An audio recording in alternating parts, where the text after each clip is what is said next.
Ezrat Hashem, bonjour à tous. Alors aujourd'hui, on va continuer ce qu'on avait commencé. On avait commencé d'expliquer le Patah Eliyahu, qui est en fait extraordinaire, que Eliyahu Navi a pu dévoiler en si peu la majorité, comme le Rama qui dit, Rabbi Moshe Cordovero, il dit, il a pu dévoiler la majorité de la Chorma, de la Kabbalah, dans le Patah Eliyahu. C'est pour ça que c'est un très haut niveau. C'est pour ça qu'on le fait avant la Tfila. Et comme j'avais expliqué que ça devient un moment propice. C'est pour ça qu'on le fait en la tfila, pour que la tfila puisse se faire accepter. Alors on continue là où on s'est arrêté. Ubgin de atmi legav, ça veut dire quoi? Ça veut dire, puisque tu t'habilles et mitpaché, tu te répands à l'intérieur des 10 sphirotes, exactement comme la neshama se répand à l'intérieur du corps. À l'intérieur du corps de l'homme, la neshama se répand.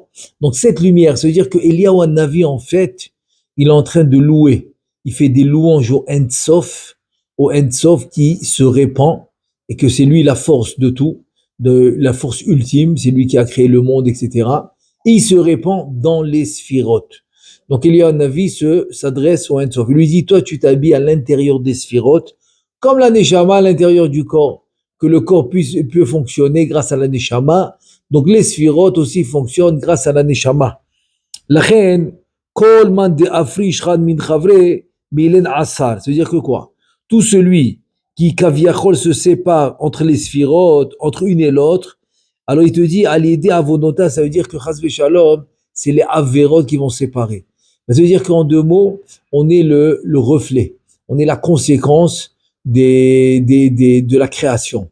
Donc si la création elle est composée de sphirotes qui retiennent en eux à l'intérieur des lumières, que grâce aux sphères, le monde va être dirigé grâce à cette lumière.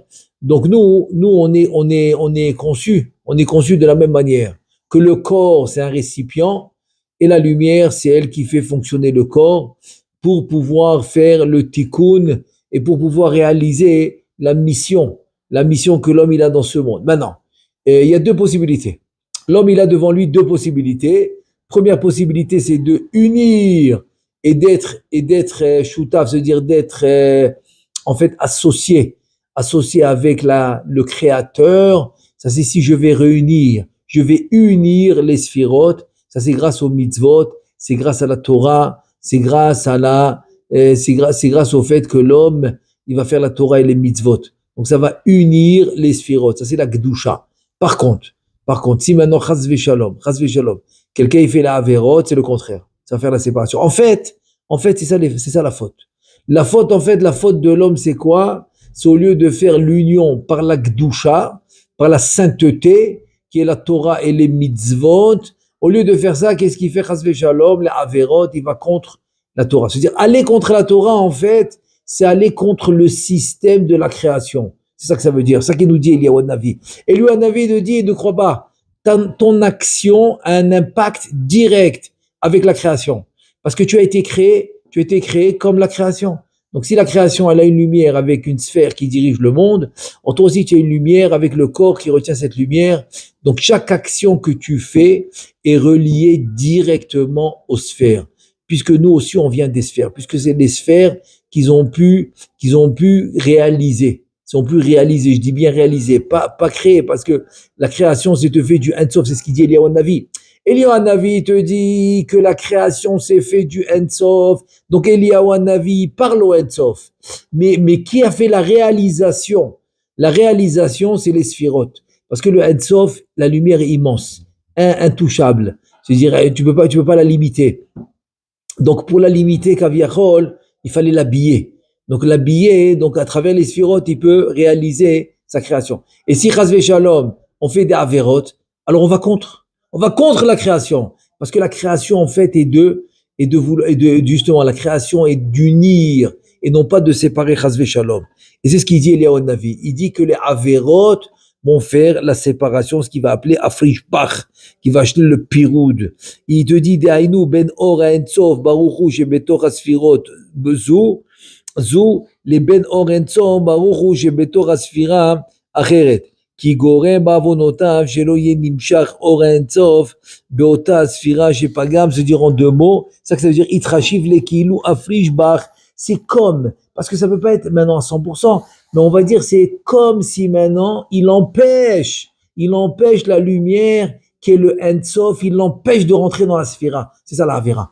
Donc la Avera va empêcher la lumière de rentrer dans la sphira. En deux mots, qu'est-ce que ça veut dire? Viens Eliyahu Navi, il te dit, qu'est-ce que tu fais? Qu'est-ce que tu fais? Tu es en train d'aller maintenant, tu es en train d'aller contre le système de la création. Le système de la création, c'est de rentrer les lumières, comme ça on puisse arriver au tikkun à la fin des 6000 ans. Mais si maintenant, Chas v'Shalom, il fait une Avera, c'est comme maintenant il empêche. C'est comme maintenant il fait une barrière. Il fait une barrière à la lumière ne peut pas rentrer dans la sphira. C'est ça que la Avera a fait. La Avera a fait que la lumière se retire au lieu de rentrer. C'est exactement ce qui s'est passé aussi d'Ora Maboul. Pourquoi finalement, il fallait qu'Akadosh Baruch Hu, il anéantit le monde entier pour en recréer un nouveau. Pourquoi? Parce que tout simplement, ils ont arrêté les lumières de se répandre dans la création complètement, tellement ils faisaient des avérotes. Donc toutes les lumières sont restées en haut. C'est pour ça qu'il y avait plus, on va dire, de présence divine dans le monde. Tellement ils l'ont, comme j'ai dit, ça peut pas être à 100%. Pourquoi? Parce que si tu me dis qu'à 100%, il n'y a pas de présence divine, tout le monde, il va être complètement détruit. Il peut pas tenir. C'est-à-dire, le monde, il tient grâce à cette lumière qui se répand. Donc, il y aura toujours ce minimum, ça s'appelle le Yichud HaTediri, l'union, qui ne s'arrête jamais. Ok? C'est le minimum des minimums pour que le monde puisse continuer, que le monde puisse quand même continuer à se réaliser et pour justement arriver à la rédemption finale. Maintenant, pour qu'il puisse tenir, il faut cette lumière. Donc, le minimum va être là. Mais c'est pas suffisant. C'est pas suffisant. Parce que pour arriver maintenant au tikkun, il faut plus de lumière qui se répand dans ce monde. C'est ça, c'est ça l'importance. L'importance de la construction du Mishkan. La construction du sanctuaire, c'est quoi? L'importance de la construction du sanctuaire, c'est une seule raison. La raison, c'est Ashrat Ashrina. La raison, c'est la présence divine. Il faut justement que tout le temps, on va causer la présence divine de se dévoiler et de se dévoiler dans le monde. Et puisque Bedor Maboul, il faisait le contraire, donc il n'y avait plus de possibilité pour la présence divine de se dévoiler à cause des Averot, donc il fallait tout anéantir et reconstruire le monde à nouveau. Et c'est là que Avraham Avinu va venir et qui va ramener l'unité dans le monde. Il va ramener l'unité dans le monde par sa croyance, par son travail, par son étude de la Torah, par le fait qu'il va répandre le Créateur dans le monde, etc., etc. Donc c'est ce qu'il nous dit Eliyahu Navi, tout dépend de toi. Tout dépend de toi puisque les sphirotes, c'est eux qui vont te créer, c'est eux qui vont créer tout. Veilen, Asar Sefiran, Inun Azlin Kesidran. Maintenant, il te dit, viens, on va parler un peu des 10 sphères. Les 10 sphères, il te dit, ils sont ordonnés selon un seder, on va dire un seder droit, qui va du chesed. Ensuite, il te dit din verachamim. Ça veut dire quoi? Ça veut dire qu'en fait, maintenant il va rentrer dans le sod. Ça c'est le Harizal. Le Harizal qui nous explique. Ça va être les 3 kavim. 3 kavim, ça veut dire quoi? 3 lignes. Ça veut dire que avant le tikkun, on appelle ça le monde du piroud. C'est Chatsamcha. Chatsamcha quand il dit Idra Rabba, il dit Chatsamcha. Ça veut dire quoi Chatsamcha? Chatsamcha, ça veut dire que chacun pour soi. Et exactement ce qu'on dit, chacun pour soi, Dieu pour tous, ça veut dire que oui, il y a le Créateur, mais on n'est pas unis. C'est-à-dire que les créatures, ils sont pas unis. Ça, c'était la Shvira. Ça, c'était la destruction. Ça, c'était le Midrash qui dit, Ayabone olamot mahrivan. Il construisait des mondes, il les détruisait. Quoi, Kadosh Baruch Hu, il sait pas ce qu'il veut? Non, c'est pas par rapport, ça s'appelle Be'erko, c'est pas par rapport à lui, Be'erkenu, par rapport aux créatures. C'est les créatures qui n'étaient pas unies. Donc c'est pour ça que que le tikkun, c'est l'union. C'est toujours trouver l'union. C'est pour ça que la seule mitzvah maintenant qui va nous rapprocher de la construction du Beth Hamikdash, c'est Ahavat Chinam. Ahavat Chinam, c'est l'aide, c'est aimer son prochain gratuitement. Il y a que ça qui va nous amener le Beth Hamikdash. Pourquoi? Parce que c'est ça qui amène l'union. Ça qui amène l'union. Quand tu aimes ton prochain gratuitement, alors ça amène l'union. Quand tu es prêt à lui, à vouloir son bien, c'est ça qui amène c'est ça qui amène le Mashiach, c'est ça qui amène le Beth Amikdash. Ça, c'est l'union. Ça, c'est l'union, c'est la rédemption finale. Donc, c'est-à-dire que tu vois bien que finalement, pour la rédemption finale, la dernière rédemption, avant la fin des 6000 ans, elle dépend d'une chose, elle dépend de l'union. Parce que c'est le but du monde. Le but on va dire, le but de la réparation. Voilà. Le but de la réparation. La réparation, qu'on appelle le tikkun, le but de la réparation, c'est quoi? C'est l'union. Donc, chaque fois que chas v'shalom, il n'y a pas d'union, eh ben, ça retarde la rédemption. Ça retarde le Beth Amikdash. Ça retarde le Mashiach, etc. Et donc, il te dit, voilà. Il te dit donc, finalement, pour avoir cette union, il faut diviser un groupe de 10 sphirotes qui est un partsouf complet, comme un homme, comme une femme, dire comme un corps, qui divise en trois. En trois, il y a la droite, la gauche et le milieu. Alors, la droite, c'est le chesed. La gauche, c'est le din, c'est la gvura. Donc, la droite, c'est la bonté, c'est le chesed. La gauche, c'est le din, c'est la gvura, c'est la rigueur. Et tu as la miséricorde, c'est le milieu, c'est le rachamim. Rachamim, c'est l'union des dieux. L'union des dieux, et ça représente les patriarches, Avraham, Yitzhak et Yaakov. Avraham, c'est le chesed, c'est la bonté. Yitzhak, c'est la gvura, c'est la rigueur. Et Yaakov, c'est la rachamim, qui est en fait la miséricorde qui unit les deux. Donc, c'est ce qu'il nous dit Eliyahu Navi. Il nous dit maintenant, les sphirotes vont être obligés de s'unir. Donc, à toi de garder et de rajouter et on va dire d'approfondir cette union et non pas le contraire. Donc, la Torah et les mitzvot, c'est ça que tu fais en deux mots. Et donc, maintenant, donc, c'est ce qu'il va nous expliquer. Il va nous expliquer maintenant le système des sphirotes qui doit être divisé, ce qu'on appelle en 3 kavim. Alors, il nous dit comme ça. Donc, on a dit chesed, divir, ramim. Et là, il explique. Chad Arir. Donc, c'est quoi Chad Arir? C'est pas long. Arir en hébreu, c'est long. Est-ce que c'est long, comme par exemple, long d'une manière physique? Non. Il te dit, c'est pas long d'une manière physique. Long ici, c'est le chesed. Le chesed. Akadosh Baruch Hu, il va avec la bonté avec ses créatures. Donc, ça, c'est le chesed. Et pourquoi c'est long? Parce que ça s'appelle, Marie Rapo, c'est-à-dire quand il est bonté, donc il ferme les yeux, pas il ferme les yeux dans le sens que Chas v'Shalom il efface, non, c'est-à-dire il est patient. Erech Hapaim, c'est ça que ça veut dire. Erech Hapaim, il prend son temps, il attend que l'homme il fasse tchouva. Mais comme toute chose dans ce monde qui est une création, je parle pas du Ein Sof. Le Ein Sof, c'est pas une création. Donc le Ein Sof n'a pas de limite. Mais quand on passe par les sphirotes, que eux les sphirotes, c'est une création, et oui, ils ont des limites, donc c'est pour ça qu'il y a une limite à la patience. La limite à la patience va s'appeler Mal'asea. Mal'asea, c'est une mesure. Donc dès que la mesure s'est remplie, donc kaviachol, ça y est, il passe à Chas v'Shalom, à la gauche qui est le din. Donc ici, Arir, en fait, ça veut dire qu'il a la patience. Il a de la patience, et donc c'est pour ça que ça s'appelle que c'est long. Donc ça s'appelle c'est long parce qu'il a de la patience, et alors que Katsar, c'est la suite. Vechad Katsar, en fait, c'est le small, c'est la rigueur, c'est que Itmalasea, c'est tout. Il n'y a plus de patience. Pourquoi il n'y a plus de patience? Parce que ça y est, il a dépassé la mesure, parce que dans ce monde, tout est avec mesure. Il n'y a rien qui est illimité, parce que c'est une création. Quelqu'un qui est créé, donc il est limité. Ah, Kadosh Baruch Hu, que c'est pas une création, parce que c'est le Ein Sof, c'est pas une création, donc il est illimité. Vechad Benoni, c'est celui-là du milieu. Donc le milieu, c'est quoi en fait? C'est l'union. C'est l'union de la droite et de la gauche. Et donc ça va être la suite, en fait, le milieu, c'est la suite du Da'at.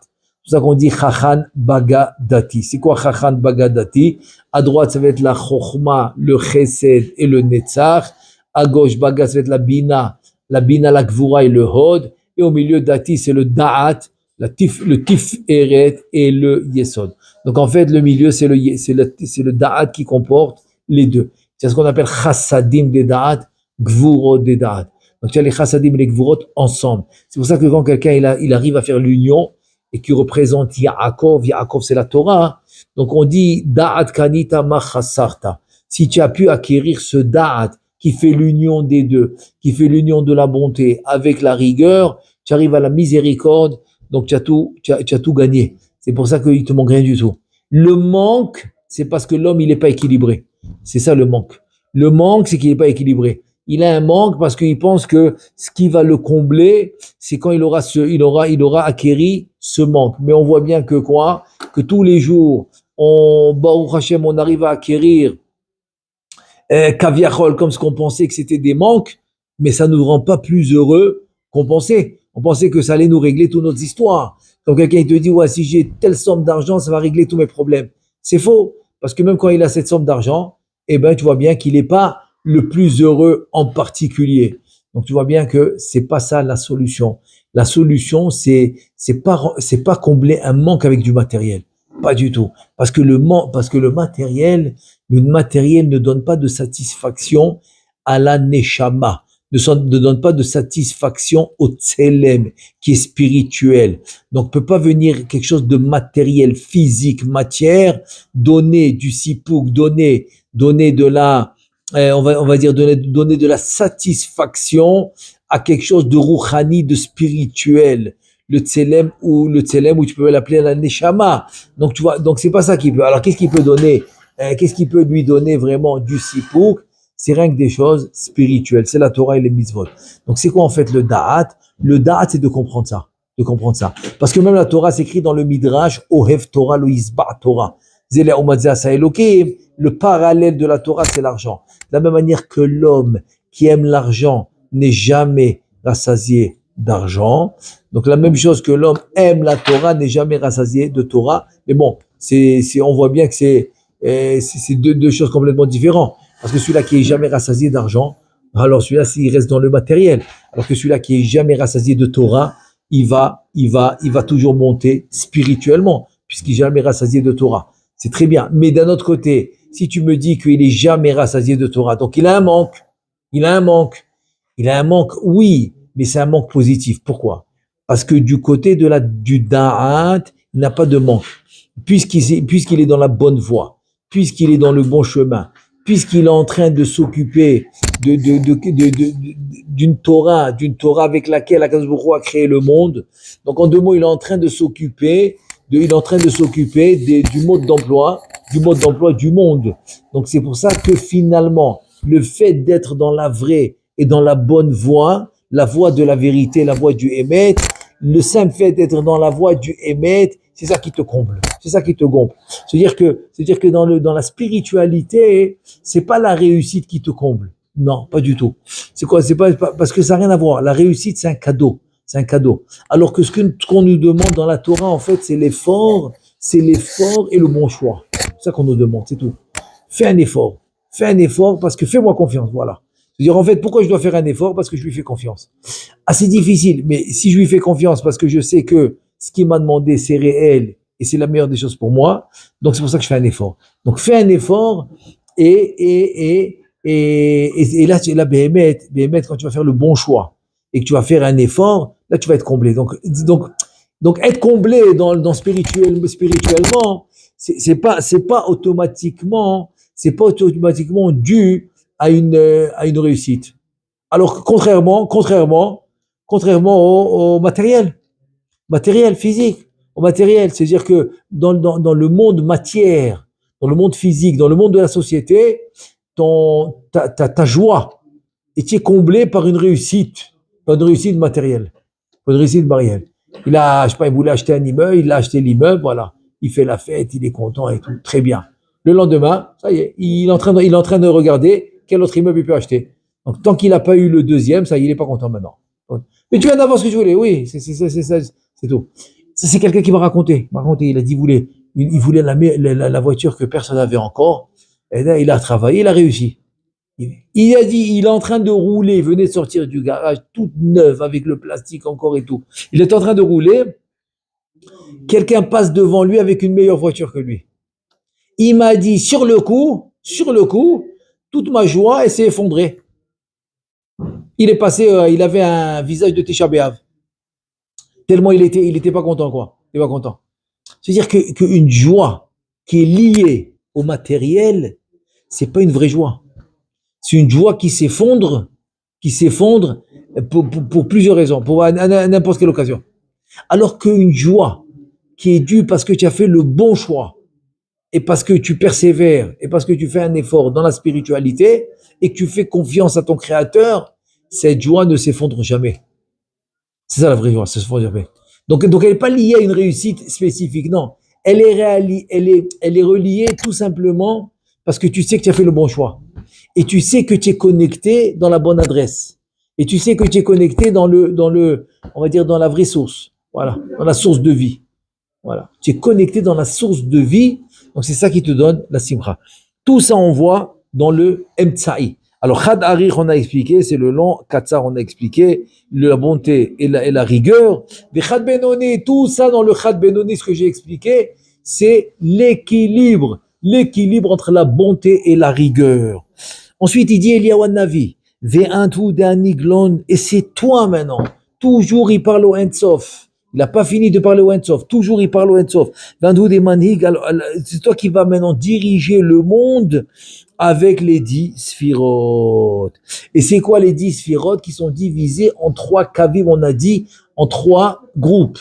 Droite, gauche, milieu. Et c'est comme ça que tu vas diriger. Ou avec la bonté, ou avec la rigueur, ou bien avec on va dire la miséricorde qui va réunir la bonté et la rigueur. Et donc ça va devenir rachamim, miséricorde. Mais toi, personne te dirige, puisque c'est toi qui diriges le monde. Ensuite, la le'ela, vela letata, vela mikol sitra.